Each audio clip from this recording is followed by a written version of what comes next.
বন্ধুরা, আজকে আমি গাছের জন্য টব রেডি করব। অনেকগুলো গাছ লাগাবো, এই জন্য মাটিটাকে আগে রেডি করে নিতে হবে। এখানে কিছু সাধারণ মাটির সাথে আমি আমার নিচে হাতে তৈরি করা নিম খৈল দিয়ে দিলাম। নিম খৈল মাটিতে দিলে সেটা অনেক ভালো হয়, ছোট ছোট পোকামাকড় ও শামুক গাছে আক্রমণ করতে পারে না। সাথে দিয়ে দিলাম কলার খোসার গুঁড়ো এবং জৈব সার। এগুলো খুব ভালো করে মিক্সড করে নিলে আমার মাটি রেডি হয়ে যাবে। তো এগুলোকে এখন আমি মিক্সড করতেছি। এখানে আমি অনেকগুলো টব নিয়েছি, যেগুলোকে আমি আজকে রেডি করব, তারপরে আমি গাছ লাগাবো। এই যে আমার সবগুলো মাটি মিক্সড হয়ে গেছে। আসলে মাটিগুলো শুকনো ছিল, যার কারণে এরকম দেখা যাচ্ছে।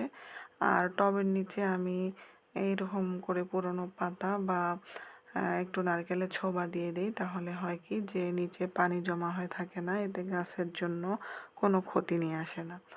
তো আমি এভাবে দিয়ে দেওয়ার পর মাটি দিয়ে দেব এবং এভাবে আমি অনেকগুলো টব রেডি করব। আমার কাছে বেশ কিছু টব আছে, যেগুলো আমি রেডি করে নিব এবং পরবর্তীতে সেই টবের মধ্যে গাছ লাগাবো। তো ধন্যবাদ আজকে সবাইকে।